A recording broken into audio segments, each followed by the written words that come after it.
अस्सलाम वालेकुम नाजरीन, प्रोग्राम दूसरा रुख में खुशामदीद। मैं हूं आपका मेज़बान नादिर गुरामानी। नाजरीन, आज जो सुप्रीम कोर्ट में इस वक्त भी बल्ले के निशान के मामले पर समाअत जो है वो जारी है, लेकिन दूसरी जानिब इंतखाबी निशान अलाट करने का जो मुकर्ररा वक्त था वो ख़त्म हो गया और इलेक्शन कमीशन ने ये ऐलान किया है कि अब उस वक्त में तोसी नहीं की जाएगी। आज अगर सुप्रीम कोर्ट में जो समाअत थी उसका अगर हम जिक्र करें तो उसमें अदालत की जानिब से बैरिस्टर अली ज़फ़र से कई सवालात भी किए गए, ख़ास तौर पर इंट्रा पार्टी इलेक्शन के हवाले से। और दूसरी जानिब अगर हम देखें तो जो तहरीक इंसाफ का प्लान बी था, बल्ले का अगर निशान नहीं मिलता तो फिर बल्लेबाज का निशान जो है वो लिया जाएगा और उस जमात से तहरीक इंसाफ के जो रहनुमा हैं वो उम्मीदवारान इंतखाबात में हिस्सा लेंगे। लेकिन उस हवाले से भी इलेक्शन कमीशन ने आरओज़ को ये हिदायत जारी की हैं कि किसी और जमात के उम्मीदवार को किसी और जमात का इंतखाबी निशान जो है वो अलाट ना किया जाए। ये मामला कितना संजीदा है, हम बात करते हैं। सीनियर जो कानूनदान हैं बैरिस्टर एतजाज़ एहसन साहब हमारे साथ मौजूद हैं, हम उनसे बात करते हैं। एतजाज़ साहब, इस वक्त जो सुप्रीम कोर्ट में समाअत थी, अगर आपकी नज़र से कुछ समाअत गुजरी हो या आपके इल्म में हो, तो अब बैरिस्टर अली ज़फ़र से भी सवालात किए गए कि पीटीआई के इंट्रा पार्टी इलेक्शन हुए कहाँ, रसीदें कहाँ हैं, नॉमिनेशन फॉर्म कहाँ हैं। फिर उसके साथ साथ सर अगर आप देखें तो अली ज़फ़र साहब ने भी ये नुक्ता उठाया कि इंट्रा पार्टी इलेक्शन के बुनियाद पर किसी जमात से इंतखाबी निशान जो है वो वापस नहीं लिया जा सकता। आप समझते हैं कि सर पीटीआई के इस मौक़िफ़ में वज़न है या फिर जो सुप्रीम कोर्ट सवालात उठा रही है वो ज़्यादा अहम है? पहली बात तो ये है कि ये जो हुआ है सारा दिन, ये समाअत सुप्रीम कोर्ट ने नहीं की, ये समाअत वकला ने और आपके जो नाज़रीन है मीडिया के और उन्होंने की है। बाकी सुप्रीम कोर्ट तो बोलता ही रहा है। अच्छा सर, सुप्रीम कोर्ट के चीफ जस्टिस साहब ने तो कोई समाअत नहीं की, समाअत हुई है ईरान की तरफ। और दूसरी चीज ये है कि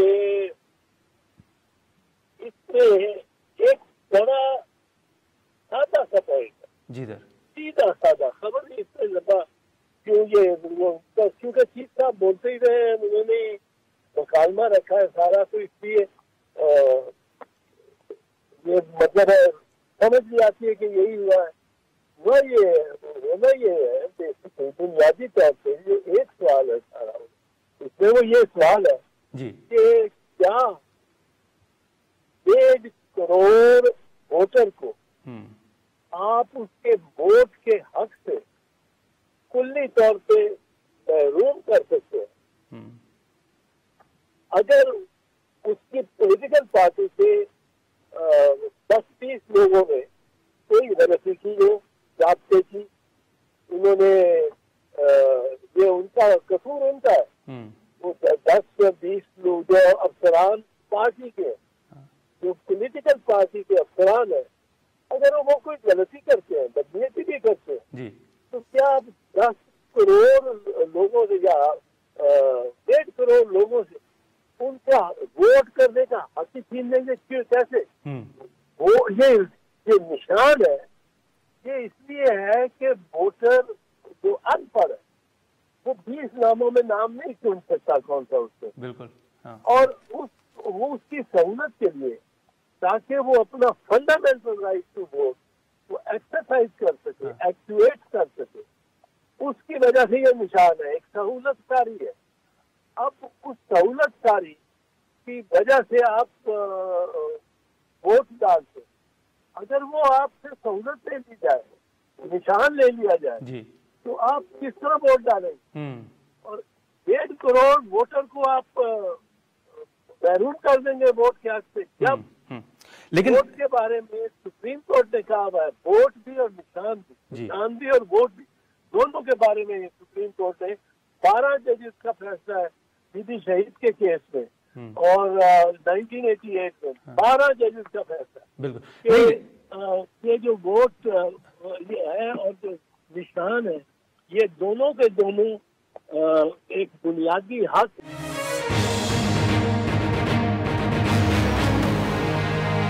नेता साहब, जितने सवालात पीटीआई के ऊपर उठाए जा रहे हैं या जो खदशात सर आपके हैं, अब अगर यही फार्मूला दीगर जमातों पे भी अप्लाई हो तो आप क्या देख रहे हैं कि बड़ी जमातों के फिर नताइज क्या होंगे अगर इंट्रा पार्टी इलेक्शन ऐसे ही हो जैसे पीटीआई को कहा जा रहा है? कोई भी कोई भी नहीं बचेगा फिर। अच्छा, कोई भी नहीं बचेगा। बिलावल साहब, मियां साहब, शहबाज साहब ये नहीं होंगे सर? नहीं नहीं, ये तो पावर अगर दे दें आप उसको, इलेक्शन कमिश्नर को, एक शख्स को या 4-5 लोगों को, कि वो अपने स्वार्थी में एक रात पे कार लें इलेक्शन में। अभी देखें, अभी एएनपी को और एक दो और पार्टी को इन्होंने निशान दे दिया है, जिन्होंने इंट्रा पार्टी इलेक्शन ही नहीं कराए। बिल्कुल, हाँ, ये आज की बात है। बिल्कुल सर, आज ही इलेक्शन कमीशन ने ये फैसला दिया। बिल्कुल, लेकिन इसी के साथ साथ एतजाज साहब, इसी के साथ साथ अगर आप देखें तो अब पीपल्स पार्टी की बुनियाद जो है वो पंजाब में रखी गई, वहाँ पे पीटीआई पीपल्स पार्टी जो है वो मुतहरिक भी रही। लेकिन आप क्या समझते हैं कि सर इस वक्त जो मुज़ाकरात, जो मुलाकातें चल रही हैं मुस्लिम लीग नून के हवाले से, आपका पहले भी मौक़िफ़ है कि एतबार ना किया जाए, लेकिन काफ लीग ने भी कल कहा है कि उन्होंने शायद कमिटमेंट पर नून लीग पूरा नहीं उतरी और वो सीट एडजस्टमेंट नहीं करेंगे। तो सर इस फैसले का नुकसान या फ़ायदा किसको होगा? इस फैसले का नुकसान सारी इलेक्शन को, इलेक्शन खत्म है, फिर आप ना समझे कि इलेक्शन हो भी जाए, वोट पड़ भी जाए, अगर निशान ये तो किसी बड़ी पार्टी और 3-4 जो बड़ी पार्टी है, बल्कि हर एक पार्टी अपने कहीं उसके लाखों में वोटर है, लाखों में तो कम से कम वोटर है, हमारी पार्टी जो भी एक भी निकल जाए तो सारा इलेक्शन ये फर्स्ट हो जाए। अच्छा, ये सबटाज कर रही है इलेक्शन कमीशन। ये जो अब वो इनकार कर दिया उन्होंने। नहीं, लेकिन एतजाज साहब, माजरत आपकी बात काट रहा हूँ सर, आपने हमारे ही प्रोग्राम में कहा था कि आपने बैरिस्टर गौहर को एक मशवरा दिया है, इंतखाबी निशान अगर छीन भी लिया जाए तो वापस लाया जा सकता है। तो सर वो अब आज बता देंगे कि वो प्लान क्या है? वो प्लान उनको कर रहे हो, अब देखते हैं कल किस सूरत पे हाल में होता है। अच्छा, तो जरूरत तो पड़ती है, नहीं पड़ती, लेकिन अभी भी प्लान बी सर है आपकी नजर में? अभी भी ऑप्शन मौजूद है? हाँ, ऑप्शन मौजूद है, पर ये देखो, मैं आपको एक चीज तो कह रहा हूँ जी, वो सोचे, मैं आपको अर्ज कर रहा हूँ कि ये महरूम तो एक पार्टी को या उसके ओहदेदारों को या उसके 200 कैंडिडेट को जी महरूम नहीं किया जा रहा उनके हक से। हक क्या है?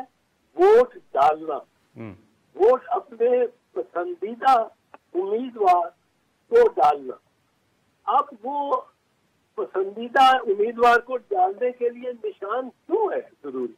निशान इसलिए जरूरी है कि अमेरिका, बरतानिया, यूरोप की तरह हमारे पास मुकम्मल खानदगी नहीं है, हमारे यहाँ ना खानगी 70% है। बिल्कुल, हाँ। तो भारत हो, बांग्लादेश हो, पाकिस्तान हो, यहाँ पहले दिन से 100 साल से बिल्कुल वोटर कैंडिडेट के बैलेट पेपर के सामने निशान भी होता है। बिल्कुल होता है, बिल्कुल, हाँ, बिल्कुल, पेन का हो गया, तीर का हो गया, कोई छड़ी हो गया, पेंसिल हो गई, कलम दुआत हो गया। लेकिन सर अभी ये खबर आ रही है कि सुप्रीम कोर्ट ने फैसला महफूज कर लिया है। बतौर सीनियर कानूनदान सर आप क्या देख रहे हैं, फैसला क्या हो सकता है? फैसला इसके अलावा कोई हो ही नहीं सकता जो मैं अर्ज कर रहा हूँ, और वो ये है कि आप सुप्रीम कोर्ट में 1.5 करोड़ से 2 करोड़ लोगों का कलम ये राइट खत्म ही नहीं कर सकते कि उन्होंने वोट देना। ठीक, ये सुप्रीम कोर्ट भी, आप देखें ना, हर वोटर को इसको नोटिस देना पड़ता है। बिल्कुल, एक वोट आप निकलवाना चाहें उसमें से ठीक है, ये जो है ठीक है सर, माजरत सर आपकी बात काट रहा हूँ सर, यहाँ पर एक अहम खबर भी आ गई है सर। बहुत शुक्रिया एतजाज साहब, आपने टाइम निकाला। नाजरीन, एतजाज अहसन साहब की गुफ्तगू आपने सुनी। यहाँ पर हम एक शॉर्ट ब्रेक लेंगे और ब्रेक के बाद कमरान मुर्तज़ा साहब हमारे साथ होंगे।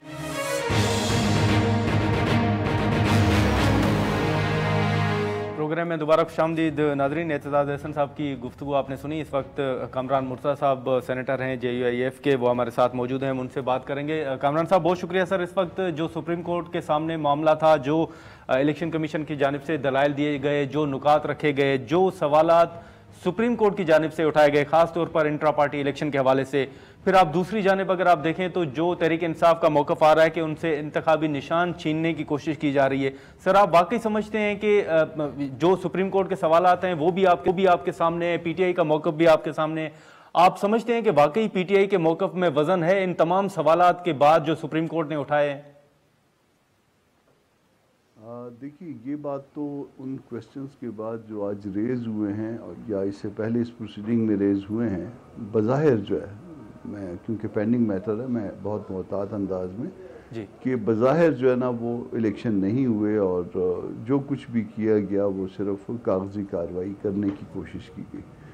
अब वो जितनी भी कागजी कार्रवाई आप कर लें, कहीं ना कहीं लूप होल्स रह जाते हैं और वो लूप होल्स जो है ना वो फिर इलेक्शन कमीशन में भी पकड़े गए हैं, यहाँ पे भी पकड़े जा रहे हैं, शायद पता नहीं फैसला क्या होता है, मगर यहाँ पे भी पॉइंट आउट तो हुए हैं कि जी ये चीज़ नहीं है, ये चीज़ नहीं है। तो बाज़ औक़ात अब PTI का मौक़िफ़ दो तरह से है। एक ये कि जी वो जज्बाती और इखलाकी साइड पे ले जाना कि देखिए हम तो इलेक्शन लड़ रहे हैं और हमें जो है ना हमारा निशान नहीं दिया जा रहा, मगर उसके साथ जो है ज़ाहिर है वो कानून की एक उसको अमलदारी भी है, कानून के मुताबिक इलेक्शन भी उन्होंने पार्टी ने करवाने थे और उसका कॉन्सिक्वेंस भी ये था कि अल्टीमेटली जो है वो आपसे सिंबल्स वापस छीन लिया जाए अगर ठीक नहीं होते। पहले आर्डर को इन्होंने ख़ुद कंसीड किया था, दूसरे आर्डर को इन्होंने जाके ऐसी जुरिसडिक्शन में चैलेंज किया जिसका इख्तियार समात नहीं है।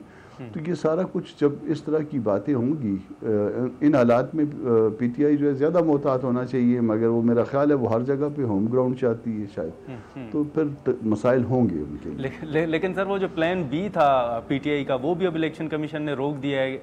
ROs को कह दिया है कि किसी और पार्टी के रहनुमा या रुकन या उम्मीदवार को किसी और पार्टी का इंतखाबी निशान जो है वो अलाट ना किया जाए। देखिए, ये प्लान B भी जो है ना ये बैठ के जो है ना वो ख्याली पुलाव वाली बात है कि ख्याली पुलाव बनाना, वो अदरवाइज भी कैसे पॉसिबल है। फ़र्ज़ कर लें कि JUI का जो है वो इंतखाबी निशान किताब है और कोई भी पार्टी आके अल्टीमेटली कहे कि जी हमें भी यही किताब देते हैं, हम इनके नीचे लड़ लेते हैं। कोई वो पार्टी हेड ने आपको टिकट जारी नहीं किए हैं, वो टिकट जारी करने का जो वो टाइम था वो ज़ाहिर है महदूद है। उसके बाद अचानक जो है ना वो किसी ने अपने आप को आज़ाद लिखा या किसी दूसरी पार्टी का रुकन लिखा है और वो स्विच कर ले, तो वो ऐसे सारे मेरा ख्याल है मिट्टी के उस पर जो है ना सारे घरौंदे बनाए जा रहे हैं। लेकिन कामरान मुर्तज़ा साहब, इस वक्त अगर आप सूरत हाल देखें तो मुख्तलिफ सियासी जमातों के राब्ते भी हैं, पार्टी जो टिकट्स हैं वो जमा कराने का जो टाइम है वो भी आपके सामने है। इस वक्त मुख्तलिफ खबरें तो आ रही हैं कि कौन किसके साथ सीट एडजस्टमेंट कर रहा है, इत्तेहाद हो रहा है। MQM, आप IPP और नून लीग को देख लें, काफ लीग का मौक़िफ़ आपके सामने।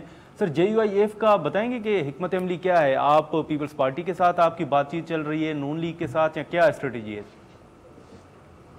देखिए, ये बात बड़ी सादी सी है और लॉजिक को अपील करती है। पहले आप उसके साथ बात करते हैं जहाँ पे आपके नज़रियात जो है वो आपका मंशूर, आपके नज़रियात जो है ना आपस में मैच करते हैं, और यहाँ पे बाज़ औक़ात आप फ़ायदे भी नहीं देखते और आप देखते हैं कि जी ये हमसे लोग नज़दीक हैं नज़रियात के हवाले से, तो इनके साथ बात हो सकती है, कुछ इनको एडजस्ट कर लिया जाए, कुछ अपने को एडजस्ट कर लिया जाए, या ना भी एडजस्ट हो तो मगर कम अज़ कम हमारे नज़रिए के लोग तो हैं। और उसके बाद दूसरा जो स्टेज आता है वो फ़ायदे का आता है, वो भी इंसानी नेचर है।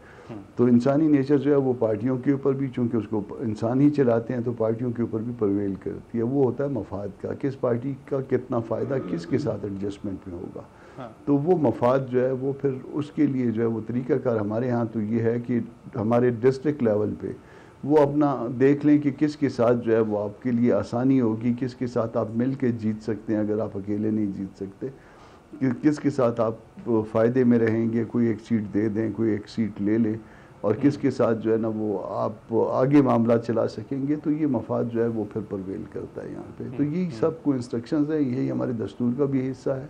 तो सर आपके नज़रियात किस पार्टी से मिल रहे हैं कामरान साहब? देखिए, हम एक मजहबी सियासी जमात हैं। सबसे पहले हमारे लिए जो सबसे ज़्यादा जो वो मामलात होते हैं, वो जो मज़हब की बात करते हैं उनके साथ मिल के चलना सबसे ज़्यादा आसान होता है। और उस तरह से अगर वो फिर ना मिल पाएँ, फिर उसके बाद फिर अगला मरहला आ जाता है, जैसे मैंने आपको अर्ज़ किया। ठीक है कामरान मुर्तज़ा साहब, सर बहुत शुक्रिया, आपने टाइम निकाला। नाज़रीन, कामरान आपकी गुफ्तगू आपने सुनी। यहाँ पर हम एक शॉर्ट ब्रेक लेंगे और ब्रेक के बाद जो सुप्रीम कोर्ट की जानिब से सवालात उठाए गए, जो इलेक्शन कमीशन का हुक्मनामा है आरोज़ को, उस मामले पर हम कंवर दिलशाद साहब से गुफ्तगू करेंगे।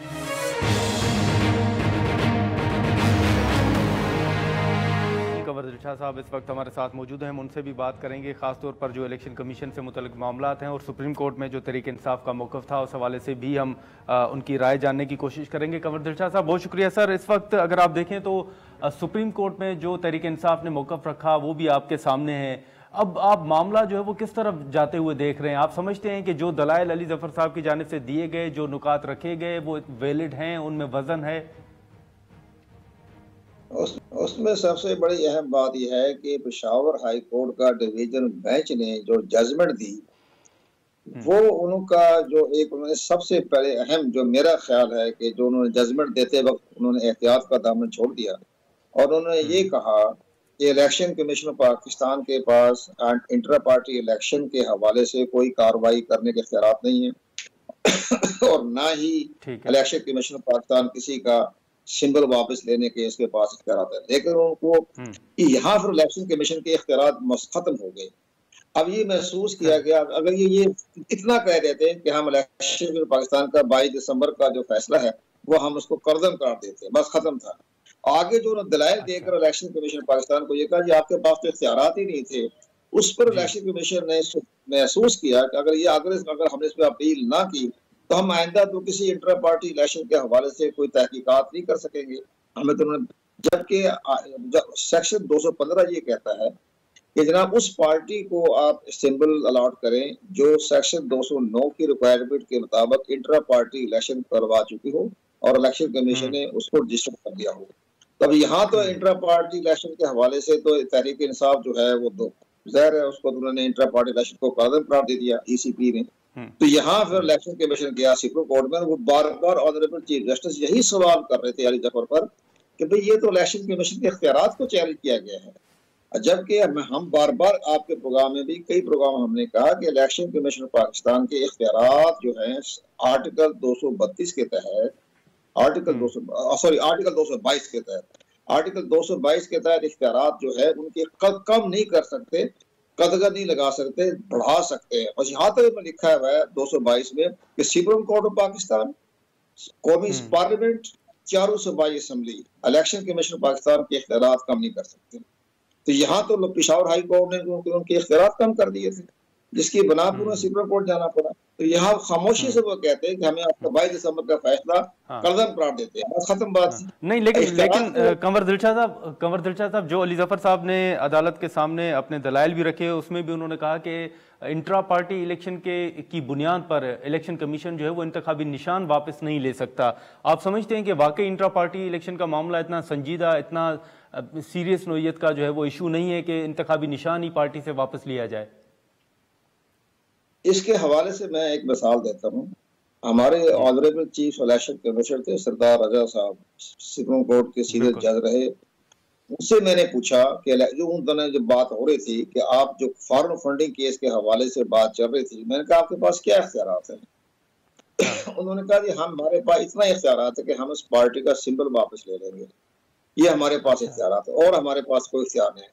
तो ये हम किसी पार्टी को कदम नहीं कर सकते, बैन नहीं कर सकते, लेकिन हम उस पार्टी का सिंबल वापस ले सकते हैं, ये हमारे पास इख्तियारात है। ये तो फिर अली जफर साहब ने जो बात की, तो फिर election commission Pakistan inter party election के हवाले से अगर आप सिंबल वापस नहीं ले सकेगा तो फिर तो फायदा कोई नहीं। फिर आप जो भी किसी की पार्टी की रजिस्ट्रेशन होती है आप उसको तस्लीम कर लें, उस पर अपने कोई इंक्वायरी ना करें। लेकिन बहरहाल एक बड़ी अहम बात जो सबके सामने आ गई है कि जो बहस चल गई, बेशक बैठ किसी को मिलता है नहीं मिलता, ये एक अलग डिबेटेबल सवाल है, लेकिन आइंदा तमाम सियासी जमातों को इबरत का निशाना बनती जा रही है। उन्हें ये मालूम हो जाएगा अब हम अपना इंट्रा पार्टी इलेक्शन करवाने के बारे में इलेक्शन कमीशन के के पास चला गया तो नहीं, लेकिन कमर दिलशाद साहब, जैसे आज सुप्रीम कोर्ट के सामने भी कुछ जो नाराज पीटीआई के रहनुमा हैं वो भी आके खड़े हुए, उन्होंने भी कहा कि हमने भी इलेक्शन लड़ना था, हम गए नॉमिनेशन फॉर्म लेने, अकबर एस बाबर साहब आपके सामने। अब सर ये इख्तिलाफात तो तकरीबन हर जमात में होते हैं, आपको याद होगा कि पीपल्स पार्टी में लतीफ खोसा साहब थे, आखिरी दिनों में वो भी नाला थे। अब ये तो फिर सर कल किसी भी जमात से अगर कोई 10 रहनुमा जो है वो जो नाराज हो वो आके खड़े हो जाएं कि हम इंट्रा पार्टी इलेक्शन को नहीं मानते, तो आप नहीं समझते कि ये मामला गंभीर हो जाएगा? ये मामला संगीन हो जाएगा। अगर आइंदा जो इंट्रा पार्टी इलेक्शन कराने का जो सही तरीका है, जो सेक्शन 208 में तरीका बताया गया है, उसके मुताबिक अगर किसी पार्टी ने इंट्रा पार्टी इलेक्शन ना करवाई तो उनको भी इसी तरह से इम्तिहान से गुजरना पड़ेगा जैसे आज पीटीआई गुजर रही है। तो ये आइंदा बेहतरीन सबक हो गया बाकी पार्टियों के लिए। लेकिन बाकी पार्टियों ने किसी ने इलेक्शन को चैलेंज नहीं किया। आप चलिए नहीं, ठीक है, लेकिन हाँ बिल्कुल सर, बिल्कुल आपने ठीक बात की। इस वक्त सर एक इलेक्शन कमीशन का फैसला है वो आपके सामने है कि पीटीआई का प्लान बी था कि अगर बल्ले का निशान नहीं मिलता तो फिर बैट्समैन जो है वो निशान होगा। अब आरओज को इलेक्शन कमीशन की जानिब से जो है वो हिदायत जारी की गई हैं। आप समझते हैं कि इलेक्शन कमीशन रोक सकता है किसी पार्टी को अगर उनके पास वो टिकट हो, उनके पास वो फॉर्म हो वाबस्तगी का? इनके सबसे बड़ी अहम बात, जैसे मैं समझ गया आपका पॉइंट ऑफ व्यू, अभी जो कि मैंने जिस ऑर्डर के तहत उन्होंने जो सेक्शन का हवाला नहीं दिया उसका मुझे नहीं पता, लेकिन मुझे समझ आ गई है। और जो हमारा सेक्शन 215 में ये लिखा हुआ है कि पार्टी उसी से अलायंस करेगी जो सेक्शन 209 के म्यार के मुताबिक पूरा उतरता हो। तो यहाँ तहरीक इंसाफ सेक्शन 209 के म्यार पर पूरा नहीं उतर रही थी, इसलिए उन्होंने कहा कि आप दूसरी पार्टी का सिंबल लेने के बजाय नहीं है। ये सेक्शन 215 में नहीं, ये सब तमाम जो पीटीआई के रहनुमा हैं जिनके पास टिकट है, क्या ये उस नजरियाती जमात के टिकट पे आ सकते हैं, इलेक्शन लड़ सकते हैं अगर अलायंस ना हो, अगर वो उनकी? हाँ, ये एक बात है कि आजाद उम्मीदवार की हैसियत से अगर उन्होंने कागजात जमा कराए हैं, आजाद उम्मीदवार जी, तो फिर तो ये कह सकते हैं जो कल सिंबल लेकर तारीख गुजर गई, कोई शायद एक्सटेंड हुई कि नहीं हुई उसका मुझे नहीं पता, लेकिन आज 13 जनवरी को डेट थी आखिरी। लेकिन सिंबल लेते वक्त वो कहेंगे जनाब हम तो आजाद, हमारा जो कागजात है नामजदगी जो आपको हम पेश कर रहे हैं ये इंडिपेंडेंट लिखा हुआ है, तो अब हमें इस पार्टी का टिकट मिल गया, इस पार्टी अब जा रहे हैं तो वो जा सकते हैं। लेकिन अगर फार्म पे लिख दिया पीटीआई तो फिर वो दूसरी पार्टी में नहीं जा सकते, नहीं जा अगर इंडिपेंडेंट लिखा तो आपकी एफिलिएशन कौन सी है वहां लिखे इंडिपेंडेंट। अगर इंडिपेंडेंट लिखा हुआ है तो फिर वो अपना किसी पार्टी से भी वो सिंबल ले सकते हैं। लेकिन वो लिख दिया हम पीटीआई और अब हम जाना चाहते हैं दूसरी पार्टी पर, नहीं जा सकते। ठीक है कमर दिलशाद साहब, बहुत शुक्रिया सर, आपने टाइम निकाला। नाजरीन, कमर दिलशाद साहब की गुफ्तगू आपने सुनी, जो सुप्रीम कोर्ट के हवाले से सूरत हाल है वो भी आपके सामने है। आज के प्रोग्राम में इतना ही, इजाज़त दीजिए, अल्लाह हाफ़िज़।